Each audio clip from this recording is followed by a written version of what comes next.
Good afternoon, everyone, from Dunrovin Ranch in Lolo, Montana on a gorgeous October 1st day.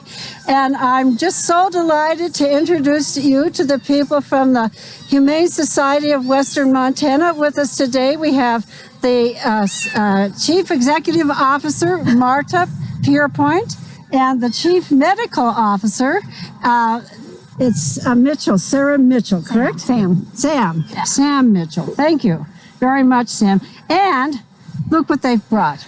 Can you get in on this, James? We have ourselves a litter of 6 adorable kittens who are with us for the interview. I'm going to start by asking you, Marta, how you came to be the CEO. You're an attorney by trade, are you not? I am. By training, I am an attorney. I practiced law in the Bay Area for 8 years, and then started having children and wanted a little change of scenery and ended up moving to Montana 25 years ago. Oh my. And I've been involved in the Humane Society pretty much since day one that I arrived here. I started by just attending events.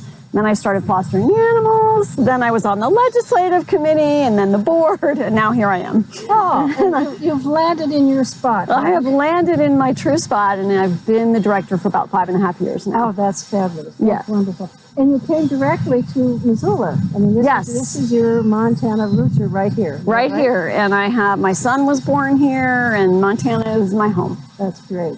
And Sam, you're from Colorado, is that not right? Yes, yep, from Colorado. I went to undergrad at the University of Montana. Always loved Montana. So I was thrilled after vet school back in Colorado to be able to come back and live in Missoula.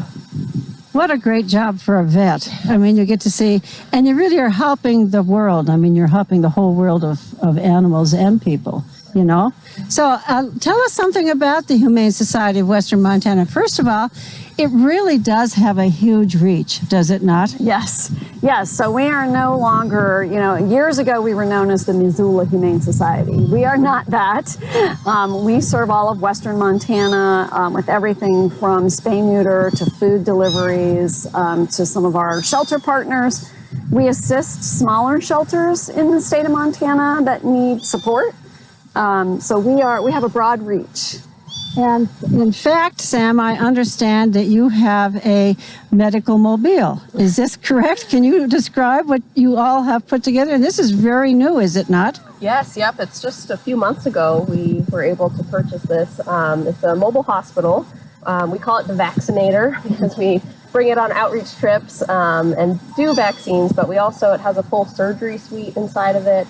It has an x-ray machine and ultrasound, so we can do a lot of diagnostics that would otherwise be unavailable in a lot of regions. And so it's really great to be able to pick up and go anywhere pretty much. Yeah, I would suspect that in some of the smaller communities, you're really the only veterinary presence. Is that fair to say? That's 100% true. What has happened in rural veterinary medicine is the same that's happened in human medicine. There's just no veterinarians in a lot of rural Montana. And sometimes the vets that are there, they're seeing a lot of large animals. They don't have time to meet the need of the small animals. Yeah. So a lot of times we are it when we roll in. And I'm also aware of the fact that you have a very, very high placement rate, do you not? I mean, an animal that ends up at your doorstep is really a lucky animal. I like to think so, yes. Our placement rate usually sits between 98 and 99%. That's phenomenal. That's very high, yeah. And did you not just come back from a trip in your vaccinator? We did. We just got back from the Rocky Boy Reservation, which is up near Havre, Montana, which is, as we like to say, it's up on the High Line, which means it's right near the Canadian border. 200, 300 miles north of us, right? Yes, it's a bit of a drive. It's a bit of a drive, yeah, exactly. Well, Marta came out here for our recent Jules river romp in the river, and we just hit it off, and we had such fun at the river romp that we decided we need to do some things together. And so I am so delighted that you folks are willing to collaborate with us and bring some of your programs to our viewers and take some of our programs to your viewers. It's just, we're both animal lovers. Yes, that is the absolute truth. And we're happy and excited too. We love this opportunity, and this location is so beautiful. And what a perfect day to be out here. Oh, right? absolutely. And as many of my followers know, that my wonderful Jewel that died about a year ago, who was 17 and a half, came from the Humane Society of Western Montana. And I have to tell the story about how good these people are, because I went there to look at a batch of puppies. And they asked me, well, what do you do? And I said, well, I have a guest ranch, and et cetera. And they said, well, these puppies are okay, but we have a dog that would be supreme for you. And she was about 18 months at the time, and I thought, well, why are they guiding me to this dog? I didn't understand. And I said, well, let me take her home for a week or two. Well, they had me nailed, absolutely nailed. I mean, that dog was the best ranch dog you could ever have wished for. I mean, good on the trails. I taught her not to chase wildlife, but to flush the grouse. She was smart, wonderful dog, and I have such warm feelings for all of you. So today, these guys are not just to look at. Is that right? That's right. We brought them because we thought it would be a nice opportunity for a little bit of sharing and learning about what you need to do with kittens that are this young. These are very young kittens. They're about 4 weeks old, we think. They're meowing a lot right now, I think, because they see me and they're a little bit hungry. Yeah, so they see you. Now, this is a really interesting thing that we were talking about just before we got on air, and that is you've known them since day one.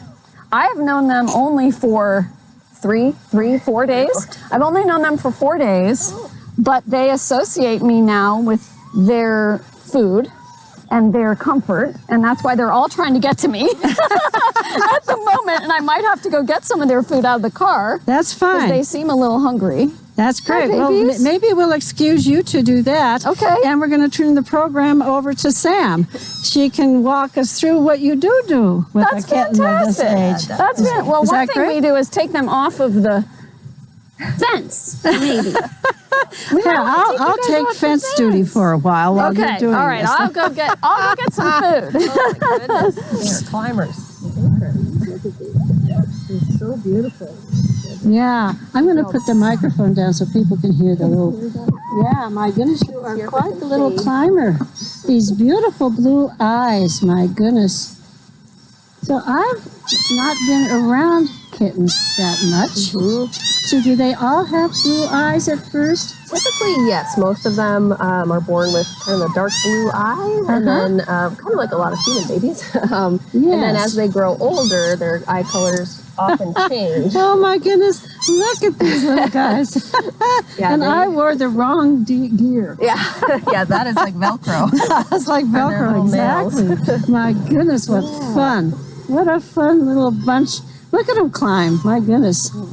These guys are not hesitant. They are very, very self-assured. Yes, that's a sign of confident social kittens, which is fantastic. Yeah, which is great. I'm sure they're going to make wonderful adoptees. Oh, definitely. Yeah.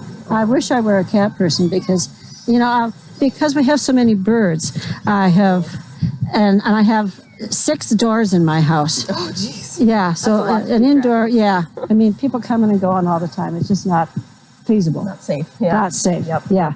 So walk us through what you're going to do here. Yeah. Yep. So these little kittens, typically what we do is we will weigh each of them, give them a little exam, listen to their hearts, make sure there's nothing, abnormal with any of them. And then today we brought some dewormer, so called Pyranto or Strongid. And a lot of kittens and puppies are just born with some form of intestinal parasites. They usually just get it from their parents, especially kittens that come from kind of rural areas and farmlands.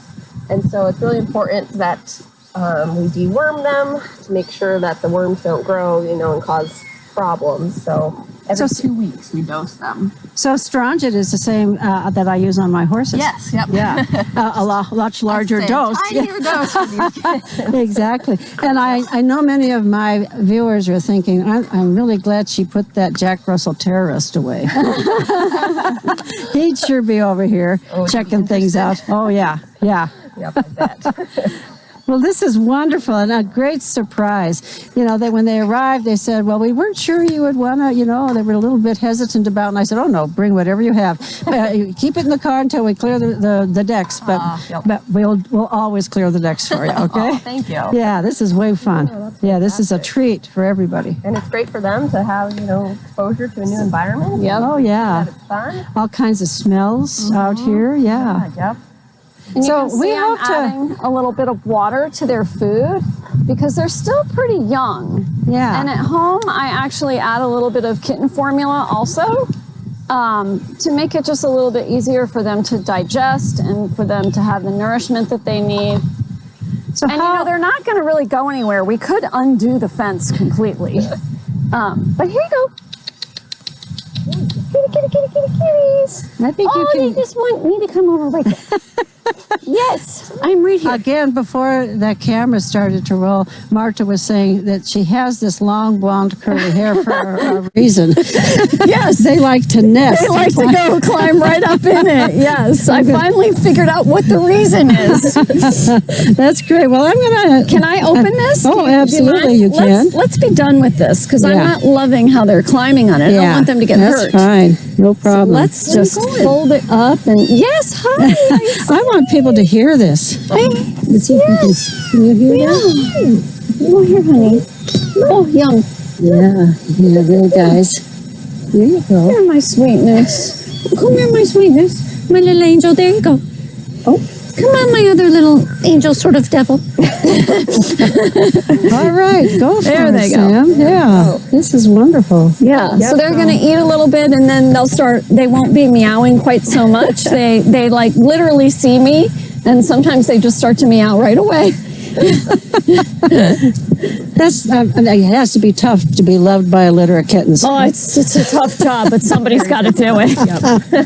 You know, it's a funny thing, Suzanne, a lot of people think that my job, you know, oh, I wish I could have her job because she's with animals all day long. Right. And that is not my job. I'm sure.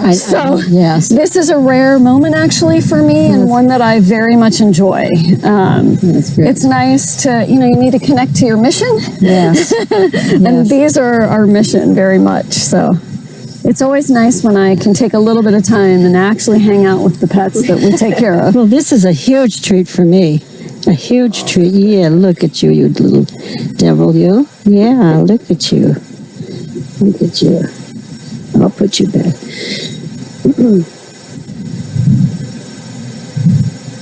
There you go. What a hunk of kitties. There's something about watching an animal eat. I get it when I watch my horses with their hay. I like these noises, you know. It's comforting. Yes. And they're so happy right now. Yeah. So you want to hear their story? I absolutely want to hear their story. Okay, so these 6 kittens are from where we just were. So they're from the Rocky Boy Reservation. And this is something that I think is so important to share. People sometimes think poorly of other people who surrender their pets to us. Yeah. And what I want people to understand is that oftentimes those people are heroes. And that was this kind of situation. This lady had found 2 pregnant mom cats, took them home. They both had litters. One of them had 13 kittens. Oh my goodness. And then the other had these 6. And that's a lot to take care of. And so 13 and 6, that makes, you know, we're 19. Yes. Pushing 20. Yeah. And so she brought these cats to us and the mom cats to be spayed and neuter and get their vaccines. The kittens are all too young to be spayed or neutered, but she brought them all in to be seen. And we were chatting and I was just said, you know, thank you for taking in those mom cats. And can I help you? This is a lot of animals to take care of. Right. And I said, you know, we can take them if you want us to and find great homes for them. And then you can take care of the other 13 and come see us when we're back in a month. Yeah. And she said, oh, you know, it was hard. But she thought about it and decided that that was the best thing for the kittens. And so we kept them. We didn't have to sneak them in the hotel, but we thought about it. We kept them overnight and then brought them back. But there's a puppy. Uh-oh. How did he get out? Hey, wait, here, I'll grab him. Hang on. You got him. I don't know why he got out. There's a puppy. All right. I'm going to put him in the office. Okay. Here. Good job, Sam. Good job. I got you, kitten. I got you, little kitten. I got you. Okay. That's an accident looking for a place to happen. Yeah. Who let you out, huh? Sweetie. Who let you out? Yeah. I got you. Very excited. Yes. Do you want to go back to your food? Garden. Let's put you to your food, and then you can come back with me in a minute. Right, you stay there. There you go.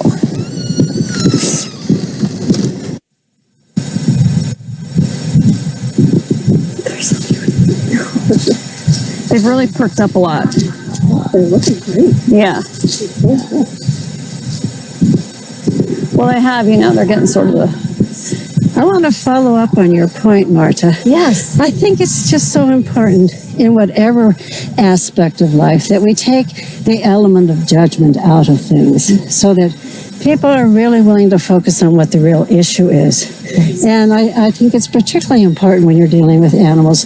We see this in the horse world too. Of course. People are afraid to ask for advice, for Yeah. example. Mm-hmm. They don't want to show their ignorance or whatever. And it's just counterproductive. Yeah, 100%. I could not agree more. And I think, you know, we're here to help everyone, the people that are adopting and the people that have to surrender. And, you know, no one wants to surrender their pet, right? And so there needs to be compassion around that act. Oh, absolutely. And, you know, good things can happen. I'm going to go back to Jewel. Yeah. She was surrendered several times due to no fault of her own, none at all. But a young man had her, and he had to move for his job and going into a big city, so he surrendered her. And then a similar situation happened again. And so here's poor Jewel, you know, thinking, you know, he did have separation issues at first, I will say Yeah. that. But she ended up in exactly the right place. Yeah. You know, so they did the right thing. Yes, both they did. Yeah. Yes, they And did. it gave me a big gift. Yeah. Yeah. Yeah. And that's the greatest way to look at it. And you know, people are making those decisions because they hope there will be a better life for their pet. Absolutely. You know, do I take it to the city with me or let it stay in Montana? Yes. So, Absolutely. and look at the life that you gave Jewel. It's Yeah. so wonderful. Well, this is just fabulous. So that's where these sweetie pies came from. And what I was going to say also is that they are too young to be in the shelter because, and I'll let Dr. Sam just describe herd health a little bit, but you know, really, we don't keep underage pets in the shelter. It's not safe for them. Disease-wise? Yeah. Mm-hmm. Disease, there's too much exposure, even though, like, these guys have been vaccinated one time, but they're pretty young, so there could be issues with the vaccines. And so we have a very big foster program where the wonderful. pets go until they're old enough to come in and be spayed and neutered and adopted. And typically, they get adopted very quickly once they come back to the shelter. I bet that's right. Yeah. But that's a wonderful place, too, for people who are seniors and don't want to make a commitment to having an animal for the rest of their lives. I have friends who say, well, I don't want to get an animal because I'm afraid it will outlive me. So it seems to me that the foster situation is sort of made to order. Yeah. You get to have all the fun and help that, you know, help move that animal along in life. Yes. With a little TLC. Yes, and the socialization is so important. Yeah. Our fosters are amazing. They do amazing work. That's So- great. That's wonderful. And Yeah. you have no shortage of them in Missoula, I hope? Well, sometimes, you know, kittens, there have been a lot of kittens this year. So actually, when I said that we would bring these kittens back, I kind of also said, and I can take them to my house if we can't find a foster. And so that's how they ended up at my house. That doesn't typically happen. Usually we have enough, but it's been a very busy kitten season. Okay, everybody out there, if you're connected with the Humane Society and want to have some fun and give a little love, call them up and be a foster parent. Yep. Is that right? Yep, that's right. That's right. That's and we great. set everybody up. Like, we give all the food, we make vaccine appointments for revax and all of that. Oh, And that's look at wonderful. this. Look at this Yeah. kitten. Look at this kitten. You're so cute. What's going to happen in my Sam, walk us pants? through what you're going to be doing then, exactly. Yeah, yep. So we'll take them one at a time. We have a kitchen scale because they're so tiny right now. They're probably not much more than a pound. So I'll weigh them and then just give them a little look over, and then we can give them a small dose of the deworming medicine, and then they'll be set. So they already got their vaccines a few days ago, so they're not due for another 2 weeks for those. So we don't have to poke any kittens today, which is nice. That's nice. Yeah. Hello, little friends. And I think the way that we should do this, Dr. Sam, is I'll put the food outside of the pen so we know which ones we're doing. And then we'll put the ones we've there's done. a good idea. So the ones that are done go back in the pen. Go back in the pen until they all start Everybody gets their climbing out. turn with Sam. Everyone gets a turn. Anyone double dose? I've got a climber here. Yeah, sorry. They are a very active group of I'm kittens. afraid to move my leg. I don't want to step on any You of have my tiny toes. Yeah. They're seriously. This is a wonderful dilemma. I have to say. Kind of got to shuffle a little bit. Yeah. Are the we gonna penguins start with shuffle that there. one, Yeah, Sam? there we go. So Okay. nice and accessible. Do you need some help? Probably. Yep. And this one's a little boy. Hi, buddy. What do you think? Okay. All right. What you gonna weigh? 1 point. Almost. 1 point. I'm jumping off. Just about a pound. Yep. So since this is a litter of kittens, they're all related. I'm going to use the same syringe. Otherwise, I would definitely change out each time. So they're all just going to get a tiny little amount of dewormer, just 0.1 mils. All right, buddy. And this stuff is supposedly banana flavored. So some Oh, it's just so cats delicious. love it. Some not so much. You're not so much. No, just a little bit. There you go. There you go. Not so That's bad. it. And then here, I'll listen to him too. Oh, we're gonna Make listen. sure there's no heart murmurs. We're gonna no listen. problems. Oh yeah. Good job. Check your little mouth out. Oh, good job. Okay. Oh, it's such a good kitten. There you go. Okay. You're a climber. I know you're going to be climbing. All right. Next one is going to be the one climbing up my leg. Perfect. They're volunteering. They're also just about. Oh, that was 1 great. pound. That was nice and. That's a nice little. This one's a little girl. Hi. I wish I had brought strings so that we could be identifying them. Identifying. Yeah. I used to use a food dye with my puppies. Yep. And just put it on the. Yeah, it's a really good idea. I'm sorry. I know you don't like it. Here, we'll listen to you. Make sure there's no problems.